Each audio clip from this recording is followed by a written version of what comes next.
네, 시작해 주십시오. 네, 감사합니다. 저는 코로나19 사태의 무형문화유산의 전승 또 혁신이라는 제목으로 발표를 하도록 하겠습니다. 네, 아시다시피 중국에는 2020년 1월부터 이제 코로나가 굉장히 확산을 했고 학교, 공장이 많이 폐쇄가 됐고 전체적으로 봉쇄령이 내려져서 사람들이 함께 만날 수가 없었고 다 재택 상태로 있었어야 됐습니다. 그렇게 해서 이제 스스로 보호를 해야 되는 것이었는데요. 그럼에도 불구하고 무형문화유산 전승은 계속됐습니다. 이 세 가지 차원에서 다시 말해 이론 구성, 교육 대중화 또 혁신적인 사례를 통해서 전승은 계속됐습니다. 또한 온라인 가상상으로도 효율적인 전승 방법을 통해서 이 코로나로 인한 어떤 팬데믹 상태가 있었지만 지난 6개월 동안에 계속해서 전승 노력은 지속이 됐다라고 말씀드릴 수 있겠습니다. 무형문화유산 전승 또 혁신 노력이 상해대학교에서도 이루어지고 있는데요. 저희는 PACC 센터에서 일을 하고 있습니다. 2월부터 4월까지 저희 상해대학교에서는 지난 5년간의 무형유산 보호 또 혁신, 설계 사례를 검토를 하고 요약했습니다. 그와 동시에 저희 상해대학교 차원에서 석박사생과 이제 교강사분들을 다 모아서 관련 저서를 집필하게 했습니다. 얘는 이제 중국에 저희가 가지고 있는 그 중국 무형유산 예능 보유자 훈련 제도와 관련된 내용을 담고 있습니다. 저희 무형유산 예능 보유자 제도는 저희 중국의 문화관광부 또 중국의 교육부 또 인적자원부에서 2015년부터 지원을 했던 제도입니다.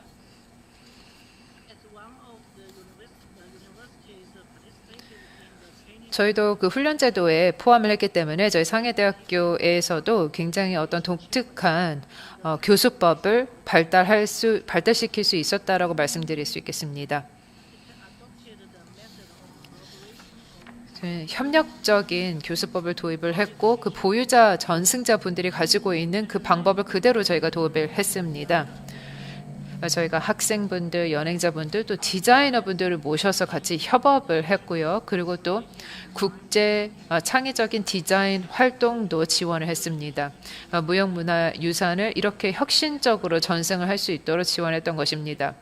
이렇게 해서 500점 이상의 어떤 혁신적인 작품을 생산해낼 수 있었습니다. 이게 현대적인 생활에도 사용을 할 수 있는 것이었고 많은 이런 작품들은 특히 젊은 층에 있어서 인기가 많이 있었습니다.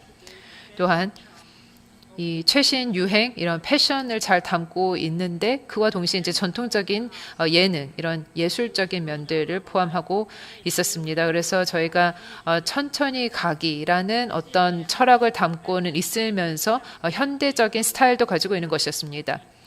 이런 점을 통해서 저희가 무형문화유산 전승을 더 혁신적으로 할 수 있게 되었다고 할 수 있겠습니다.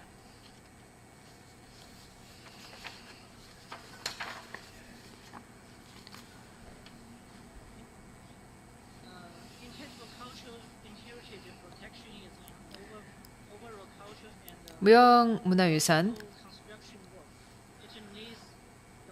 저희가 전체적으로 총체적인 접근이 있어야지 충분히 보호를 할 수 있고 전승할 수 있습니다. 그만큼 더 많은 사람들이 이것을 사랑할 수 있어야 되고 더 애정을 쏟을 수 있어야 되는데요.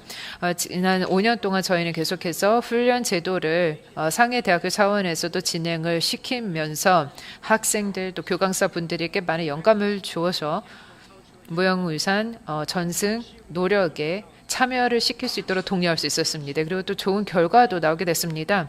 여기와 관련돼서 새로운 어떤 연구 결과물도 많이 나올 수 있었고요. 석사생, 박사생 그리고 박사 후 포스트닥 분들도 굉장히 많은 연구 논문을 쓸 수 있었습니다. 또 장기적인 사업도 이루어질 수 있었습니다. 보유자분들과 학생 간의 어떤 연구도 있었고요. 이런 체험학습, 강의도 계속해서 이루어졌습니다. 뿐만 아니라 보편적인 교육 그리고 보편적인 체험을 대중에게도 공개를 함으로써 더욱더 많은 전승 노력을 활발하게 할 수 있게 되었습니다. 저희는 PACC 차원에서 온라인 미술 교육도 실시했습니다. 이게 이제 여러 그 무형유산 종목들을 가지고 이것을 그 미술 관련된 교육을 온라인상으로 저희가 제공을 했는데 이것을 저희가 클라우드 강의실이라는 이름으로 많은 사람들에게 제공을 할 수 있었습니다. 저희가 이런 차원에서 과정을 설계를 하고 더 많은 사람들에게 제공할 수 있게 되었습니다. 이런 클라우드 강의실, 클라우드 교실도 하나의 혁신적인 방법이라고 생각을 하고 있고 더 많은 대중에게 나아갈 수 있는 어떤 방법으로서 이를 통해서 더 많은 학생들 또 이제 강사 선생님들께서도 여기에 참여할 수 있게 되었습니다. 무형유산 전승은 또 학부 과정에도 많이 접목이 됐습니다. 저희 봄 축제 가 이루어졌을 때 그때 이제 4월이었기 때문에 코로나가 가장 심각했던 상황이었는데요. 하지만 그때 이제 신년 축제들이 많이 이뤄지면서 사실 이런 여러 가지 공예 또 미술 작품들이 나오게 됐었는데 이것이 그래도 안전하게 공유가 될 수 있었습니다. 또 저희 상해대학교 그 사파 출신 학생들이 여기 나와 있는 역병퇴치 수호신 목판을 만들고 저희 전승자 보유자분들과 함께 협력해서 전통적인 이런 나무 블록 목판 그림을 찍어낼 수 있었습니다. 이런 과정들과 비슷한 유사한 다른 과정들이 지금도 설계 중에 있습니다. 그래서 앞으로도 무형유산을 저희 교육 과정에 직접적으로 접목하려고 하고 있습니다. 미술, 예술, 또 디자인 면에 있어서 저희가 이런 무형유산 종목들을 더욱더 포함시키려고 하고 있습니다. 이번 팬데믹으로 인해서 사람들이 도를 넘어서 또 도시 간에서 이동을 하기가 굉장히 어려워졌습니다. 하지만 무형유산을 통해서 어떤 초국가적인 협력이 더욱더 가능해졌고 특히 무형유산과 아주 오래된 브랜드 간의 협력이 많이 이루어지고 있습니다. 상해대학교에서는 2개의 국가 차원의 전통 공예 연구소를 보유하고 있습니다. 하나의 이제 작업실인데요. 이것이 저희 무형문화유산 문화관광부에서 소유를 하고 있습니다. 상해대학교 징하이 구얼로 워크스테이션이라고 하는 이런 워크숍이 그 중에 하나입니다. 여기서 저희가 중국의 생태 문화 보호에 대해서 공예 워크숍을 가졌습니다.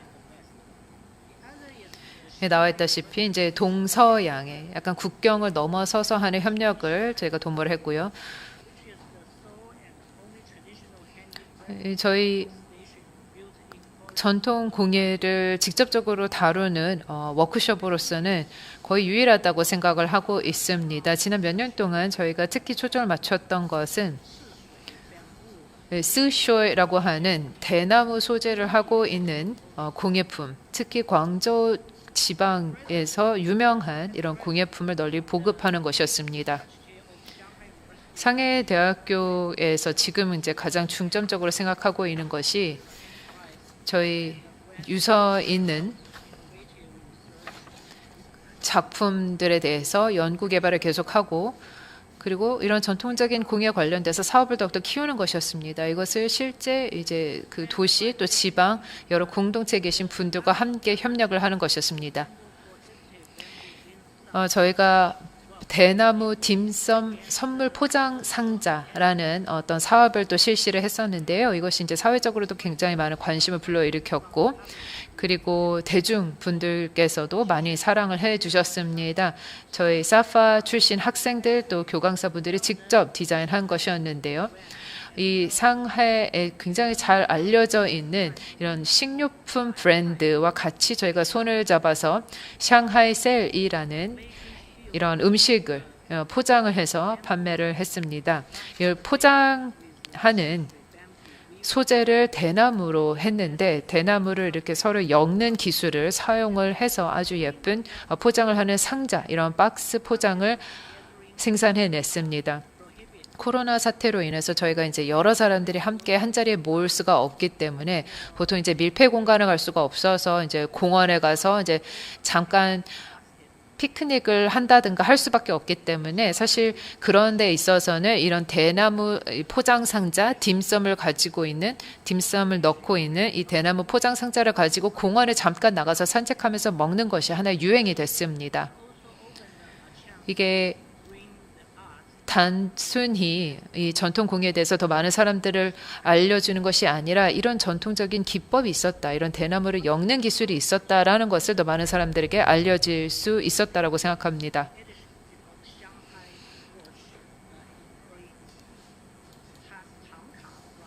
또 저희는 칭다오 지역에 탕카라는 이 전통 공예도 널리 알릴 수 있었습니다. 여기에도 이 대나무를 서로 엮는 기법을 사용을 했었습니다.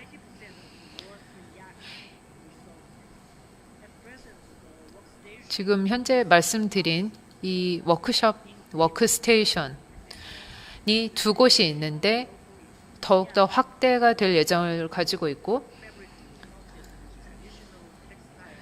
앞으로는 전통적인 섬유, 또 의류, 기법을 포함을 시킬 수 있는 그런 워크스테이션으로 확대를 하려고 나가고자 합니다. 그리고 이런 새로운 워크스테이션은 올해 하반기 들어서 문을 열지 않을까 생각합니다. 앞서서 이제 말씀을 들었지만 무형유산은 중국 문화 전통 유산 축제 동안에도 굉장히 많이 알려졌었고, 무형유산 공예품들이 그런 계기를 통해서 더 많은 사람들에게 알려질 수 있었다라고 생각합니다. 그럴 경우에는 특히 보유자 전승자분들에게 돌아갈 수 있는 혜택들은 무궁무진하다고 생각합니다. 네, 마무리를 하도록 하겠습니다. 감사합니다.